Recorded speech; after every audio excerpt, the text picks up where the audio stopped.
Hello everyone, and welcome back to the channel. Now, we're going to talk about fairies today. The main source we're going to be using is Through the Fairy Glass by Kenny Klein. This is what the book looks like. It's a really good source on fairies. I haven't read the whole thing, but I've been diving into it recently, and it displays a lot of information that I didn't know about fairies. Now, I don't know much about fairies to begin with, but with this book, I feel like it's a really good primer on fairies. Now, what we have before us is two sets of runes, and on the inner circle, what is the element that is made of?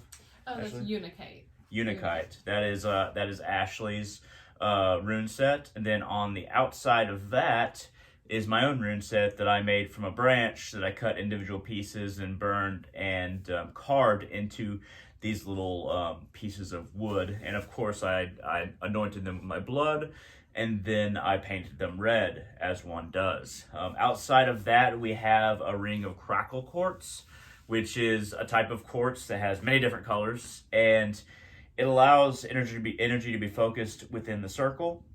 In the center of the circle, I have this round blue stone that I completely forgot the name of. Do you remember that? I forgot which one that was. I love this stone. I'll go ahead and throw it up because I will be able to find out what it is, and I just bought it today, but I'll throw that up. And what we have here are two little crystal towers of selenite. So we have two towers here, one on either side of this candle. Now this is a blue candle, and then we have little fairies in metal pendants tied around this candle. So this is more of an offering, a focusing of our offering based on this video, where this is an offering to the Fae.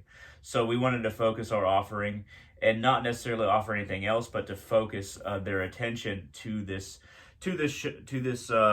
video, and to put our intentions out there. So if you haven't already, I do have a podcast that Ashley co-hosts, and we originally talked about fairies. Well, we're actually going to cover a lot of the similar topics that we did in that episode.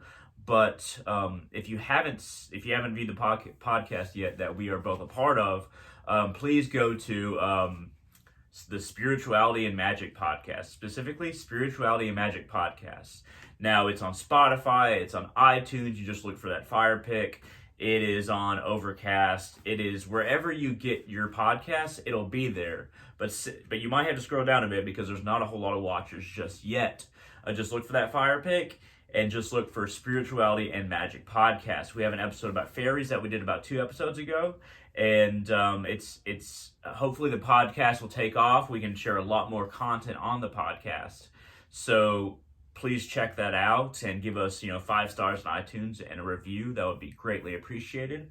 But let's go ahead and get down to talking about fairies. Now, I marked a page in this book that gives a really good rundown of fairies in general. I'm going to go ahead and read this just like I read it on the podcast, and then we're going to discuss. So, who are fairies? Winged creatures, imps, spirits, hobgoblins. Puck in his forest bower, creating mischief for hapless wanderers. The Selkie King, hellhounds, Jenny Greenteeth, Queen Mab, leading the wild ride on, how do you pronounce that again? Samhain Eve. Everything we know about historic fairies comes to us from folklore. Ancient people who lived in England and Scotland, France and Belgium, Ireland and the far-off Shetlands, Vikings of the North, the Sami, the Canti, and the Bog people left records of their beliefs and their knowledge in the form of stories and songs. These bodies of lore have been passed down over centuries, from pagans to Christians, Jews and Muslims, changing with the evolution of language, shifting with morals and beliefs, until here now they reach us. To know who fairies are and what they mean to us, we need to look carefully at the folkloric record with the eyes of a scholar, a poet, and a pagan who believes in these creatures. First, what are the characteristics of these creatures? The many things learned from folklore include: the fairies or fae live close to nature. Their homes are often hollow hills or mounds, and they dance in rings of mushrooms or stones. They haunt overgrown ruins, like Carter Hall, and tangled green places, Huntley Bank, the forests of old New York. The desecration of nature can summon them, the plucking of a rose, for instance. They spend a good deal of time devoting themselves to the arts, dancing, making music and song. In the case of Irish fairies, they are often warlike. Fairies can hunt can hurt or help humans, but there seems to be little evidence as to why they choose to do one or the other. A particular fairy might go out of its way to help a human and then turn around and harm another human for no apparent reason. But like the little girl with the little curl, when they are helpful, they are very helpful. The same goes for the aforementioned harm. They fear iron, being gifted with signs of human civilization, being gifted with signs of human civilization or society can cause their banishment. A gift of clothes, for instance, will frighten them off. All Harry Potter fans know this. They can appear as many elements of the natural world: human, animal, floral, bird-like, fox-like, insect-like, seal-like, fishy, leafy, watery, earthy. These are all guises the good people have taken. Their food and drink are harmful to humans, and even speaking of them can bring unpleasant consequences. This does not stop humans from doing so. They can be lusty, and they seem to desire romance and sex as much as humans do, or perhaps a good deal more. Often their embrace is harmful or deadly. In other cases, it spells heartache to mortals. And then the last 2 points are: some fairies are portrayed as immortal, some as long-lived, some subject to harm and death as much as mortals are. It depends on the fairy. They have a sense of humor and often a sense of honor. They speak various human languages, but also have languages of their own. They ride horses as well as bugs, foxes, cows, and fish. Now, that's some basic information, once again, through the Fairy Glass by Kenny Klein. That's the source we're using. But something that I read, before we go on, is there any details that have caught your eye as far as fairies go, or something that you might have learned outside of the source we have here? Well, going off of the source, part of the reason that they are connected so much in folklore with Beltane and Samhain is because those are portals, those are gateways between the realms, and fairies have always been considered interdimensional beings. It's partially why we have the runic wheels right there, because it kind of creates a vortex, like a tunnel to the next realm. Indeed. So another thing that I read in the book is that gods of old, before England, Northern Europe and other places around Northern Europe and Celtic civilizations that span way from the west all the way to Eastern Europe, a lot of the gods, when the area started to be Christianized, a lot of the gods and spirits that people loved so much, they didn't want to give them up. So the only solution was to make them into or to worship them through something that was acceptable in Christianity. So what came up was, there's a story that people started telling that the fairies and their realm, the fairies, basically, they are between heaven and hell because during the war in heaven between the demons and the angels, they didn't take any sides. So they didn't get sent to hell and they couldn't be in heaven. So was born the realm of the Fae. And this is the story that started to be told so that people could still worship these spirits, get close to these spirits, still worship the gods, still get close to the gods. They became fairy creatures. They became fair. They accepted the names over time because people kept on referring to them as this. But so they had to fit into the new Christian ethos for them to continue to be a part of their various cultures and societies. I guess there's other pagan gods that happened with. Do any of them come to mind? Oh, well, Morgan Le Fay. There's quite a few pagan gods that are specifically connected to the fairy realms and the fairies. I think Pan also, there's quite a few Greek, just in random pantheons, there's fairy-like qualities or connections to the wee folk, as they're known. Yeah. And, of course, the reason why they're called the good peoples, because to talk bad about fairies is to incur their wrath. So it's always good to talk good about them. So there are tales that in Germany, in Scandinavia, in England, and in even France, that when the first of our European ancestors got there, was already somebody who lived there. And these people had very fine features. They had very colorful hair, not brown, but different colors. They would paint themselves in woad, these blue symbols that come from the harvesting of a particular plant that produces this blue fluid when ground into paste. And it said that the fairies basically taught humans how to do that, and then that's why That's why Celts or tribes like the Picts in England started painting themselves because they were taught by the fairies. Now, the fairies are very advanced, but they did not have iron or bronze or anything like that. And by the time people already got there, the Iron Age was already it already happened when they started discovering these fairy villages, these fairy communities. So when so basically what humans did is what we always do is we destroy the competition. So we drove out the fairies in a way. We drove out these the good people with our weapons, and they feared the processing of these elements that created the weapons just as much as the weapons themselves. And it, of course, like it said, it causes the banishment of fairies. It could be more literal than just spiritual. So at this point, are there any details about fairies that people just get wrong?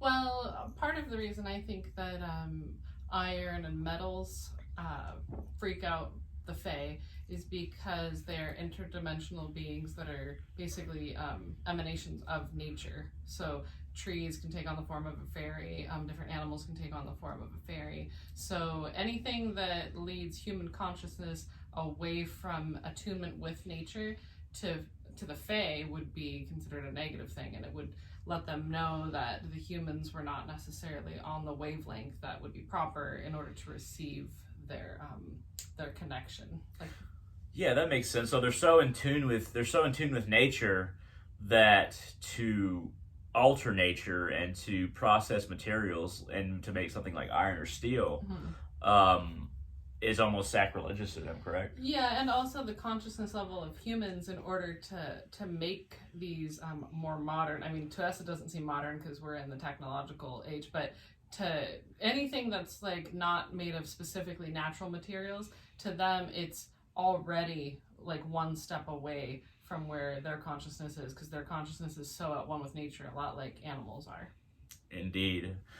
So when I was looking up exactly what kind of things that fairies like, I came upon two different kinds of minerals. One is bismuth, and I have always loved bismuth. It's quite remarkable. It's very shiny. It naturally forms into squares that kind of look like doorways, and it has like a number of different colors, like rainbow colors in the bismuth, and that's BISMUTH. Now, something that is actually man-made, a mineral that is man-made that fairies tend to like, according to what I was reading, is goldstone. Now, goldstone is some kind of mineral. There's different colors of goldstone that pieces of copper is basically placed into it. Little shiny pieces of copper, so that it kind of has this sparkle to it. But I think that when you're working with fairies, I think that making little shrines out of rocks that might not even be that interesting to us, or twigs and leaves in the forest, could be just as valuable as any of these particular stones we're talking about, or runes, or anything like that.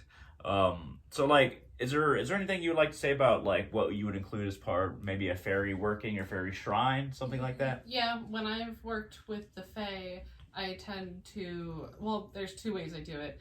I have actually created portals that are basically for my apartment or my dwelling, and I will take natural materials and I'll make basically a little type of a door made out of stones and wood, and I will make it look as much like a little door as possible, and then I will stick that to the wall, and it's an intentional portal to invite them into my home. So that's one type of way that I invite them into my space. The other would be going out into nature and, like you were saying, creating little shrines. I'll create little huts out of natural materials, and then I will leave an offering stone, which I usually make out of some type of wheat, or some type, I mean, I'm gluten-free, but some type of material that's edible that you know will be broken down and biodegradable. And I'll usually add little like sparkles into that and make it as pretty as I can, and food coloring, and then I'll put that as an offering with the little thing that I create. One thing that I did read about fairies, now this isn't all from this source, by the way, as far as the stones go, and as far as what I'm going to say, that some can be very offended by making an offering and then asking them to do something. that it's better to make offerings and shrines beforehand, and then another time just ask them instead of it being a barter type situation. I'm not really sure why that is. Well, okay, so if you're going to try and barter with the Fae, you're going to attract the more negatively polarized Fae, the ones who are wanting to like deal type of thing. So just like humans have personalities, these nature spirits, there are certain ones that are on a vibrational consciousness frequency that would be like, oh, they want something, I'm going to go do something, and they might be a little bit more would it be like malicious? Yeah, they'd be a little bit more malicious in intent. Most Fae are not malicious, but if you just start asking for things, it's kind of like when you're using a Ouija board, you know, you're just opening up this portal and you don't know who's going to answer, you know. Yeah, and there's a number of different kinds of Fae. It seems like the Fae realm itself is just like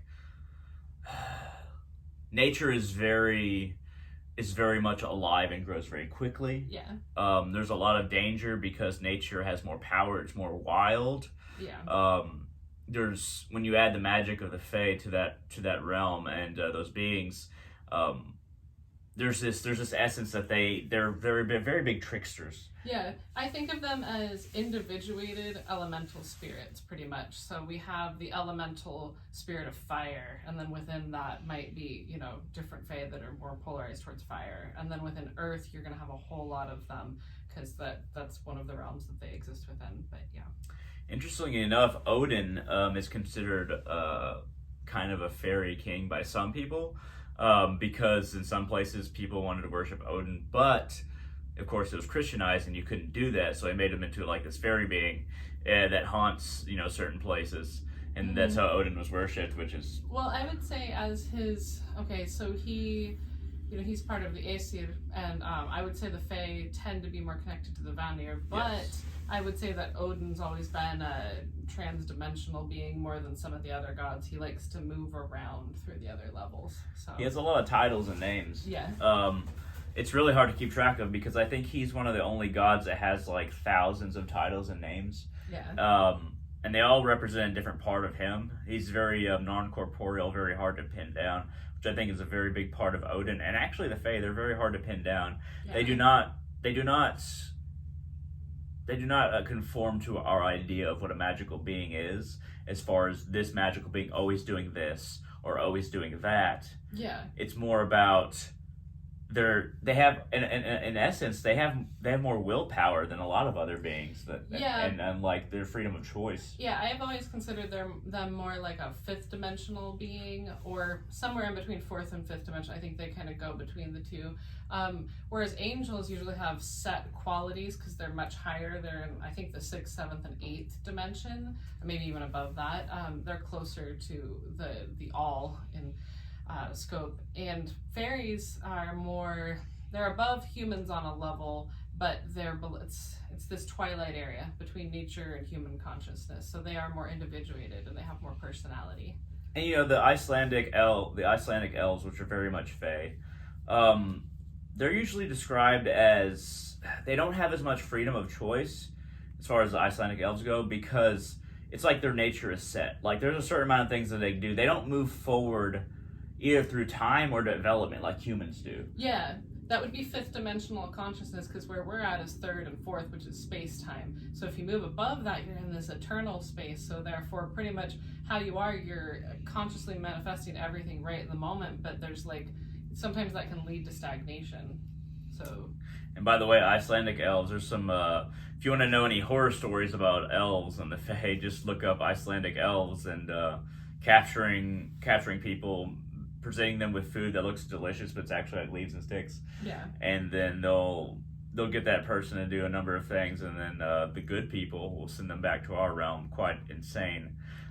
So I've always been a little bit wary to work with the Fae, but I feel like I'm at a point in my spiritual path where I'm not afraid of the Fae anymore. And there's actually a lot of things I'm not afraid of at this point, because I have protection from the Divine Mother Kali Ma and Odin, and I have a very good connection with even Vodou spirits. But that doesn't mean that I'm still not in danger. We should always be very careful with what we do when we're working with beings, especially the Fae, because they're very, you don't know what they're going to do. So just be very careful. That is the word of warning that I have to give. So in closing thoughts, Ashley, is there anything that you would like to say about the Fae?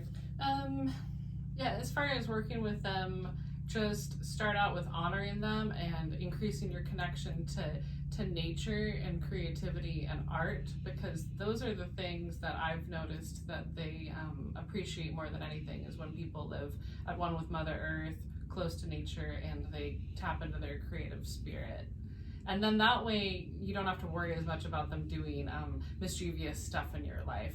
Now, if you open too many portals all at once and you ask too many things of them, that's different. So that makes sense. I guess I'd just like to say that the Fae are similar to a lot of spirits that we've encountered before, especially in Obai, or some Vodou spirits like the Gede, or or there's a lot of Petwo type aspects to some of the Fae. They line up to a lot. There's not a whole lot of pure harmonious Fae that are just completely what we might call good, that just line up to like, okay, they're just going to do good stuff for me. So when you're working with them, think of them as like a whole person. Like there's not just one aspect to them. They're very trans-dimensional, even more so than us. So be ready to deal with them in a way that you expect them to not be consistent.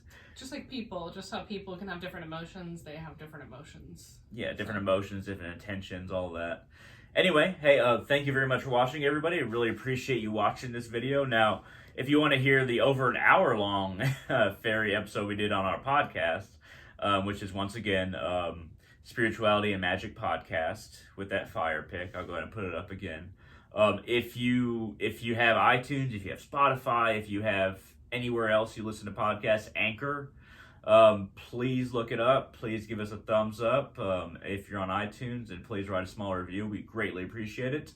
I will try to produce more YouTube videos than I have been recently, but I've really been focused on the podcast. Me and Ashley have. So would you like to give a plug for your YouTube channel, Ashley? You can go to Amethyst TV. That's with a capital A space capital TV, and that's where I'll be. Excellent. So hey, thank you all very much for watching, and I'll see all of you on the channel in the future.